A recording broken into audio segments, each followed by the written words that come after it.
Last night was CNN's gubernatorial debate for California, and just like pretty much every debate for the last decade, this one was very boring, very much not very fun to watch. There was enough zingers that they could get some fodder for X, but otherwise, just another standard debate.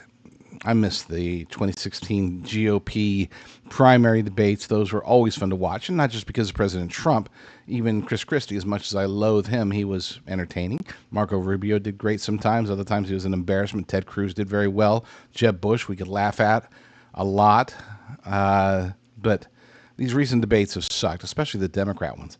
But last night's was the open jungle primary debate. So you had Republicans and Democrats on stage. These were the leaders.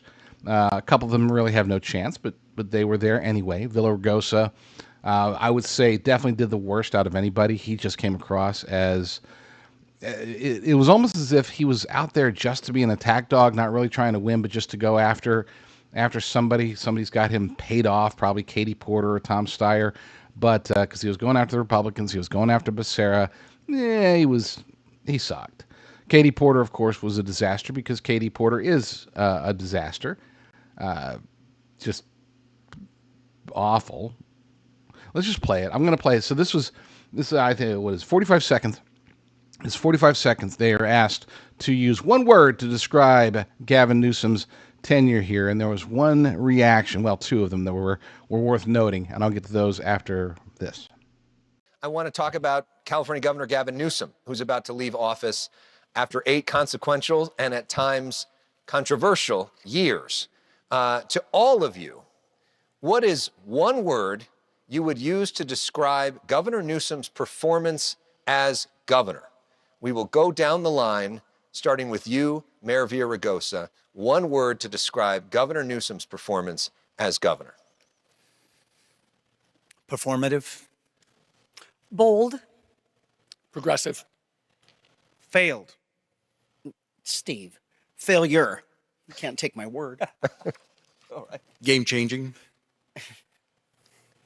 Incomplete.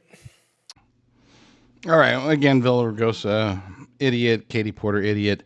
Tom Steyer he legitimately is an idiot, but I wouldn't count him out just because the dude's super rich, and you never know. It's California. There's a lot of things you can buy, including votes.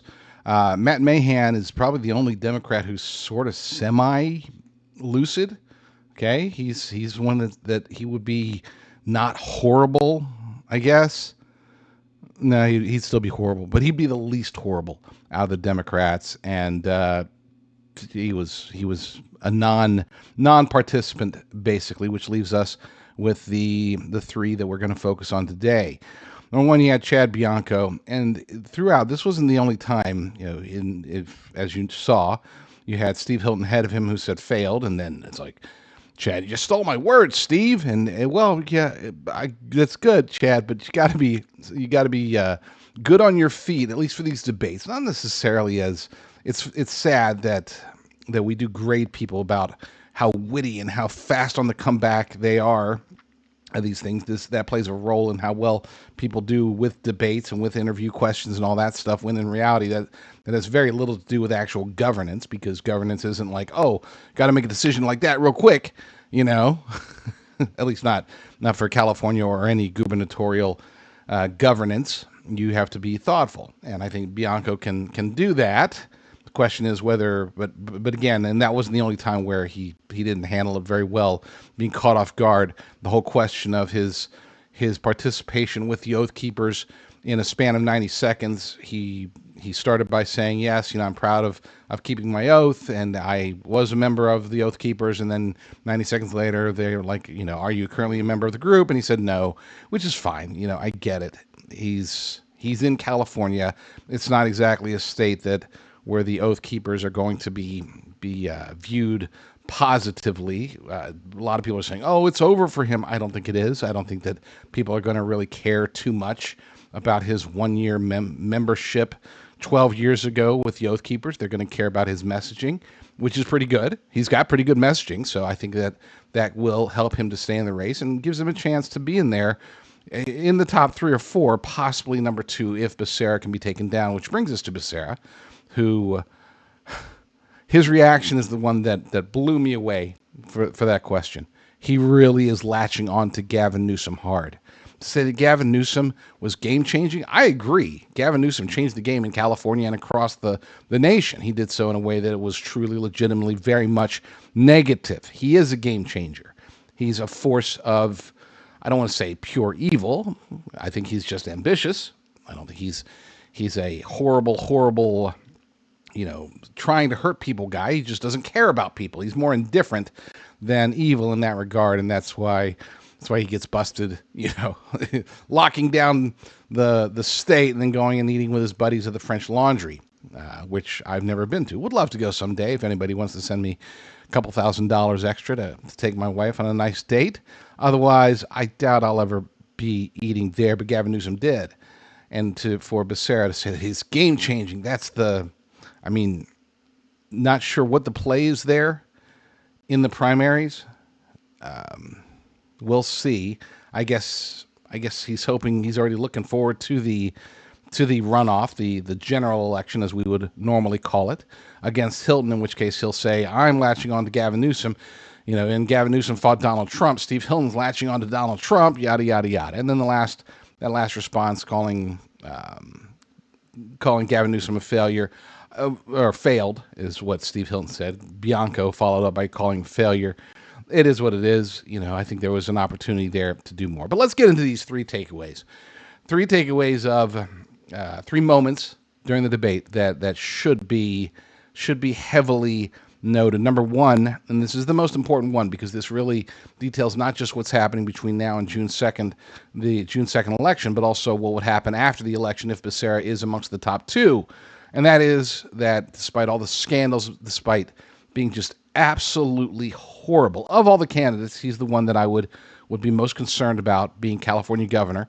And that's not just from a partisan perspective. Again, even relative to his fellow Democrats, he would be very much awful. And it seems as if, at least at CNN, nobody's going to push back because throughout the night he lied and then lied again and pretended and covered up, and they gave zero pushback. Just as legacy media has done for years for others, including Barack Obama, including Joe Biden, who they said was oh, he's fine up there. Kamala Harris, oh yeah, no, she's good. They cover up scandals for Democrats like it's second nature for them, and they did it last night with Becerra, and unfortunately they will continue to do it for Becerra, which is why it's up to people like you and me and Steve Hilton and Chad Bianco and anyone else to expose Becerra for the evil man that he is. I have to go back to Secretary Becerra, since I did promise you that I would let you respond to that, since Congresswoman Porter invoked your name a few moments ago. She was talking about your leadership.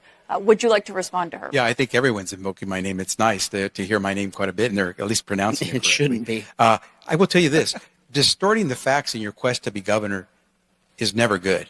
But using Trump lies to try to damage your opponents is worse. And that's what we see happening. Everyone knows that Trump campaigned in 2024 talking about lost kids when there were no such thing as lost kids. To hear these candidates now talk about that, if they're so concerned, why haven't they taken any action to find these lost kids? I think it's shameful for people to use Trump lies to try to gain favor with voters when you know it's not true.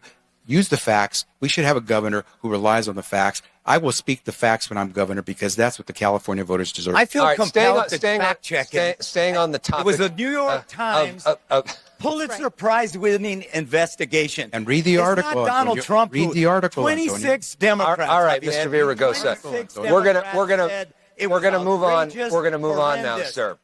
Of course, they're going to move on. That's what they're going to do every time Becerra faces any heat, because he has been apparently anointed by legacy media, by Gavin Newsom, by the Democrat Party as their guy. Villaraigosa, like I said in the beginning, he was more of an attack dog going after the Republicans, and Becerra, again, probably, I doubt Porter was involved. It was probably Tom Steyer somehow getting him to, making him a promise or something to get him to go after Becerra, which he did. And he wasn't very effective at it, as you could see. but at least he was trying. At least he's trying to maintain some degree of relevance. And of all the candidates on the stage, Villaraigosa is the least consequential, just as a human being, but that's besides the point. So let's move on to Katie Porter's second takeaway. It's funny because the clip that I'm about to play misses the most important part. I pulled the wrong clip. This is the gotcha clip, not gotcha, but this is the part where she acknowledges, yes, we should be giving free health care to illegal aliens across the state.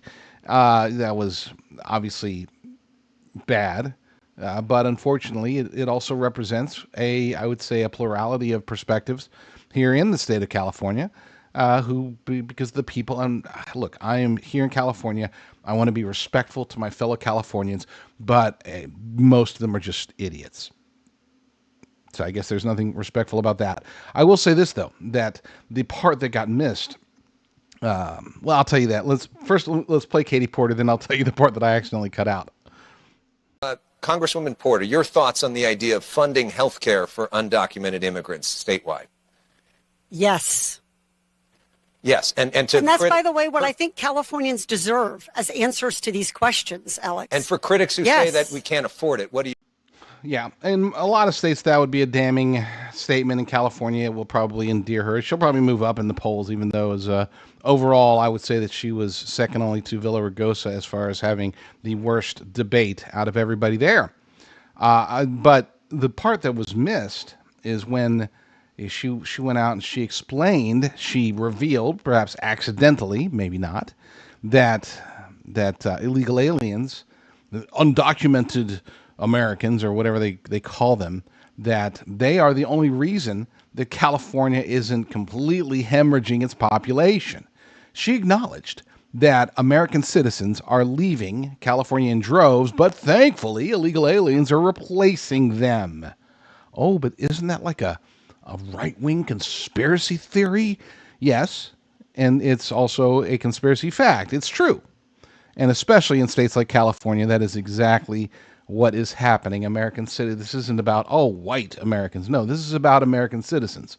They are getting replaced, even with President Trump closing the borders. It is still an ongoing battle between the open borders, open societies, globalists trying to force non-Americans to be a huge chunk of the American population. And California is the epicenter of that push. So Katie Porter acknowledged it. Sorry that I didn't have that clip ready for you, but I'm sure you can find it. It's out there.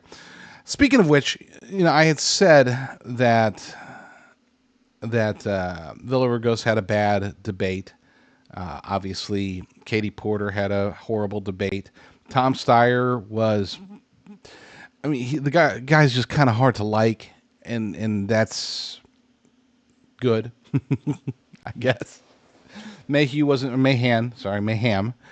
really a player, which leaves the other three. Bianco, again, other than he's got good policy ideas. He's got some bad ones too. I'm not going to talk about those because we'll see what happens after January 2nd, whether it's even worth discussing Chad Bianco's good and bads. For the most part, they're good. But the other two had good debates. Hilton could have been a little bit more aggressive, I think, especially going after Becerra. He has, when in the non-debate setting, he went after him just fine, but he did save the one really good zinger that he was using against Becerra. He saved that until the end when really there weren't nearly as many people watching the debate, and that's unfortunate. He should have led with this and set the tone, but he did not. So here is Steve Hilton going after Becerra for the truth about the scandal that, of course, Legacy Media, one of the scandals that Legacy Media is covering up as we speak. Question for you on another issue that has come up repeatedly during this campaign. You're actually part of a lawsuit against Sheriff Bianco here over his seizure of more than 500,000 ballots. That's correct. That was brought up earlier in Riverside County from last year's election. He says he's investigating allegations of election fraud. Election officials say that those claims aren't valid. Do you believe that the sheriff here committed a crime? sheriff is supposed to enforce the law. In this case, Sheriff Bianco violated the law. There are ways that you treat ballots. You have to maintain the integrity of every ballot. So you know, I know, we all know that no one will tamper with your ballot. There is a chain of custody requirement that the law says you have to follow in order to let that ballot move anywhere. Sheriff Bianco, I believe he broke the law.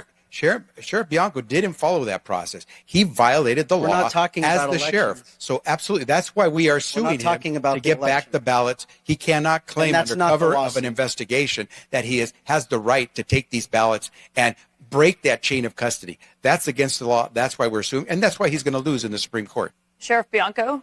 It's not true. None of that is true. This is all political so he could get his name in the papers that he's suing for all of it. It is It's true, all garbage. Sheriff Bianco. You don't know anything about it. Yes, I so- do. Can I It is answer? true. Can I answer? You broke the law. Can I answer? I am tasked, elected and tasked with enforcing the law in Riverside County. And part of that is fraud. Election fraud is against the law. There is absolutely nothing we did that was illegal. And the real issue here is the Attorney General just doesn't want them counted. So the issue at stake in the Supreme Court is whether he has the authority to order me to not do an investigation. That's all this is. Don't lie. You two have no idea what was going on in that investigation. Secretary Becerra, You're making your it response? political. Yeah, he's being sued by the Attorney General, but he's also being sued by those of us who want to protect the ballot. And what we're saying, Sheriff, is that if you're going to try to get a ballot, follow the law. The law is pretty clear. All you had to do was read the law. You cannot take ballots, confiscate them, and count them yourself. You have to have people who are trained and the judge authorized to agreed. do that. We can, You and the cannot judge do that. agreed. That's why the Supreme Court has stopped you from being Mr. able to Hilton, count what's your ballots. view of That's a this? lie. My view is that it's a bit rich for Xavier to talk about following the law when he is mired personally in a corruption scandal where his former chief of staff, Sean McCluskey, when Xavier was appointed by Joe Biden to be health secretary, he wanted his chief of staff to go with him. The salary wasn't enough. So what did they do? They took money from Javier's campaign account to top up his salary by funneling it to Dana Williamson, Gavin Newsom's former chief of staff, so that it was paid to this guy's wife. Secretary All of that Becerra, I is want you- illegal. It is against state law. It's against federal law. My running mate for Attorney General, Michael Gates, has this evening written to Xavier Becerra to make it clear that when he is Attorney General, Xavier will be investigated Thank you. and, And if Mr. necessary, Hilton- prosecuted for these crimes. Mr. Hilton, just to clarify on the question about the seizure of the ballots in Riverside County, do you believe that Sheriff Bianco took the right step there?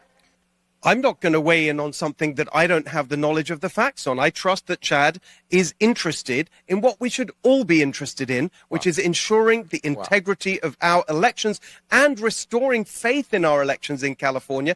That's why I support voter ID in California. Let's see what these Democrats think of voter And ID. Secretary Becerra, your response to Mr. Hilton. Yeah, first, Steve, read the law.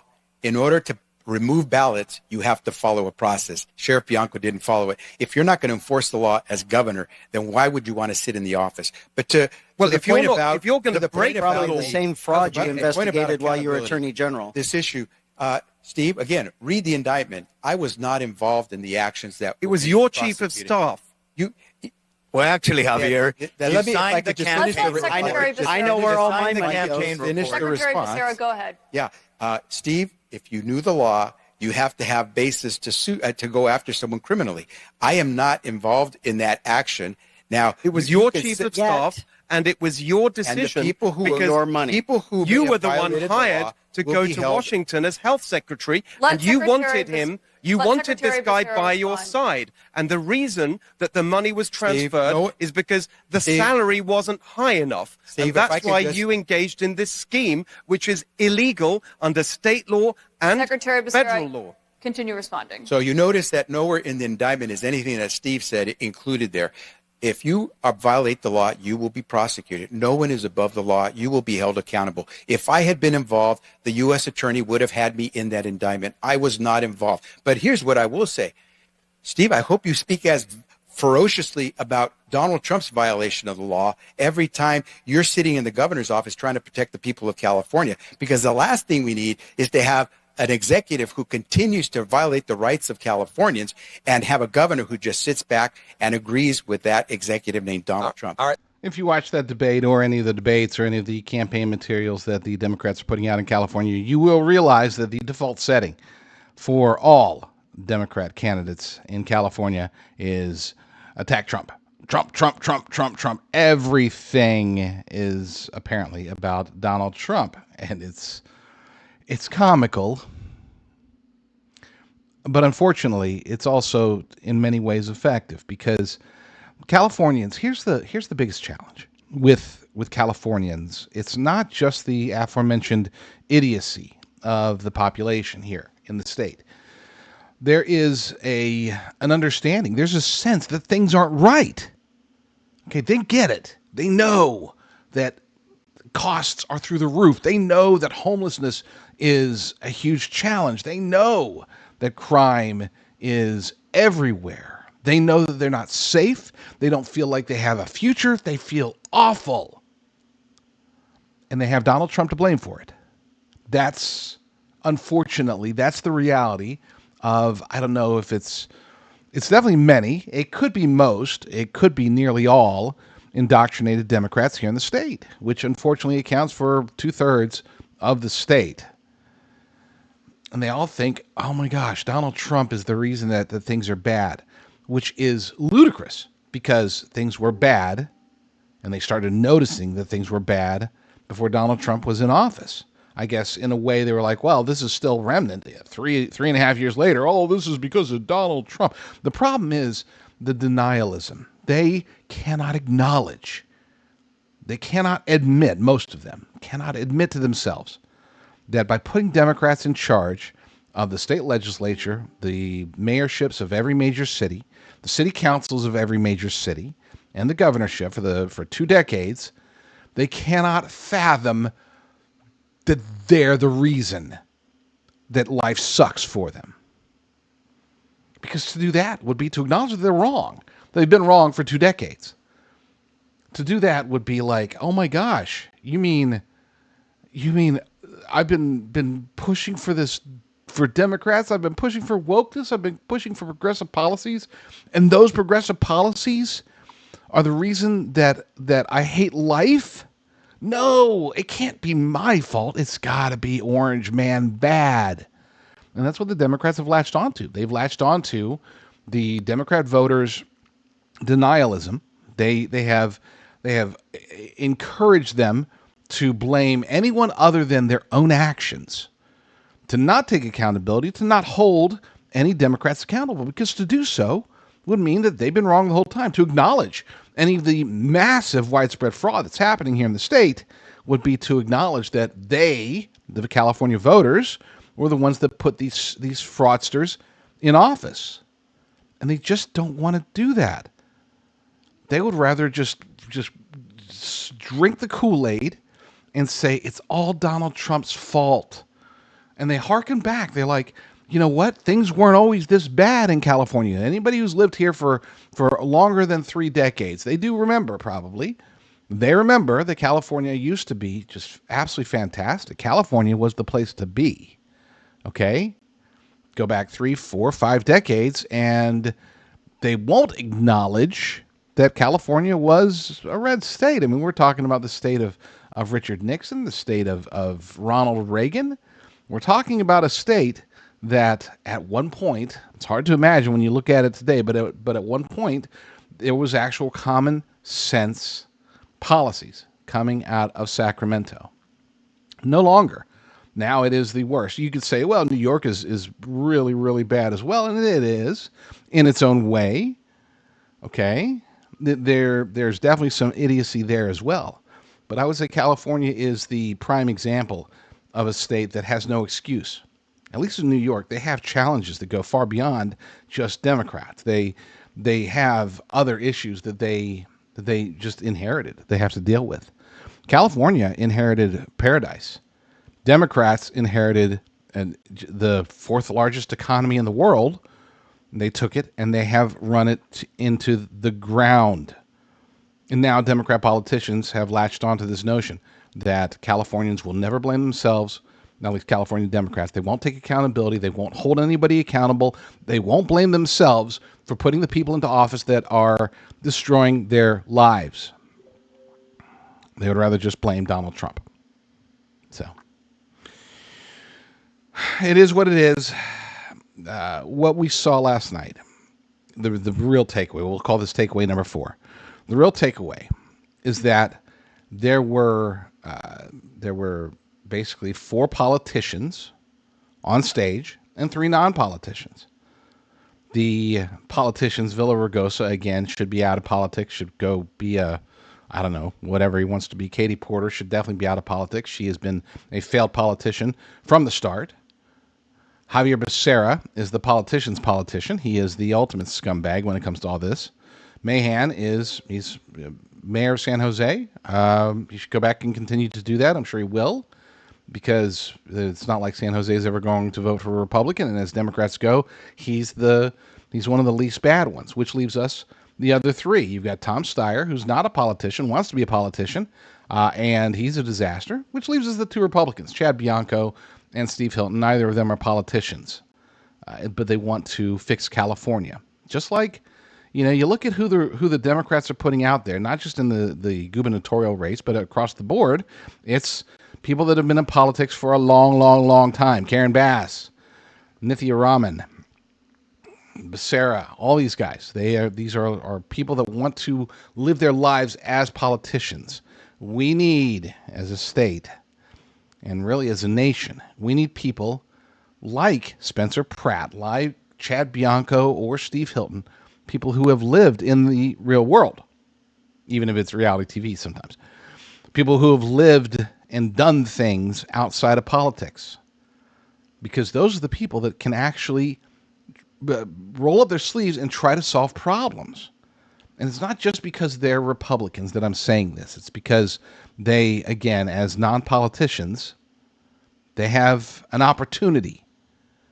And they offer us an opportunity to do things the right way and not the California political way. I've always said this.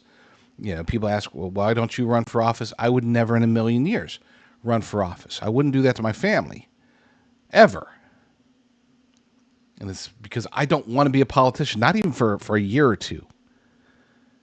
Good Lord, God forbid. But some people are.